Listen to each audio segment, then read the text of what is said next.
Super healthy and tasty carrot milk పిల్లలు, పెద్దలు అందరూ కూడా వేసవికాలంలో చల్లగా తాగడానికి చాలా చాలా బావుంటుందండి. ముందుగా 4, 5 క్యారెట్‌లని తీసుకొని ఇలా పైన ఉన్న తోలు తీసేసి ఒకసారి నీళ్ళతో శుభ్రంగా కడిగేసి పెద్ద ముక్కలుగా కోసుకొని చిల్లుల గిన్నెలో వేసుకోవాలి. ఇప్పుడు ఈ చిల్లుల గిన్నెని మరుగుతున్న నీళ్ళ గిన్నె మీద పెట్టుకొని మూత పెట్టి హై ఫ్లేమ్‌లో ఆవిరి మీద ఒక 10 నిమిషాలు ఉడికించుకోవాలి. ఇలా ఉడికించుకున్న క్యారెట్ ముక్కల్ని పక్కకు పెట్టేసి పూర్తిగా వేడి చల్లారనివ్వాలి. ఇప్పుడు ఒక లీటరు పాలను కాచి కొద్దిగా కుంకుమ పువ్వు, యాలకుల పొడి వేసి ఒకసారి అంతా బాగా కలిసేలాగా కలిపేసుకొని 5 నిమిషాలు మరిగించుకోవాలి. మీ దగ్గర కుంకుమ పువ్వు లేకపోతే స్కిప్ చేసేయొచ్చండి. నా దగ్గర ఉంది కాబట్టి హెల్త్‌కి మంచిదని వేశాను. ఇప్పుడు ఈ పాలను కూడా పూర్తిగా వేడి చల్లారనివ్వాలి.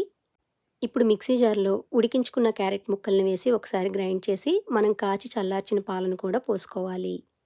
నేను తీపి కోసం తేనె పోస్తున్నాను. మీకు తేనె నచ్చకపోతే కనుక పాలను కాచుకునేటప్పుడే మీ రుచికి తగ్గట్టుగా పంచదార వేసుకోండి. అలాగే కొద్దిగా వెనిల్లా ఎక్స్ట్రాక్ట్ వేస్తున్నానండి. మీ దగ్గర వెనిల్లా ఎక్స్ట్రాక్ట్ లేకపోయినా పర్వాలేదు. కొద్దిగా యాలకుల పొడి ఎక్కువగా వేసుకొని ఇలా మెత్తగా గ్రైండ్ చేసుకోవాలి. మిక్సీ జార్‌లో ఒకేసారి పాలు మొత్తం పోసి గ్రైండ్ చేయకండి. బయటికి చిందేస్తాయి. ఇలా 3, 4 భాగాలుగా చేసి గ్రైండ్ చేసుకోవాలి. చివరిగా పైనుండి కొద్దిగా వేయించిన బాదం పప్పు, జీడిపప్పుని పొడి చేసి వేసుకుంటే మనం తాగేటప్పుడు చాలా బావుంటుంది.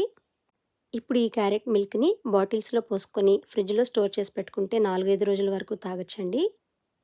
మీరు తాగే ముందు ఒకసారి బాటిల్‌ని కిందకి పైకి షేక్ చేసిన తర్వాత చిల్డ్‌గా గ్లాస్‌లో పోసుకొని సర్వ్ చేయండి. చాలా చాలా బావుంటుంది.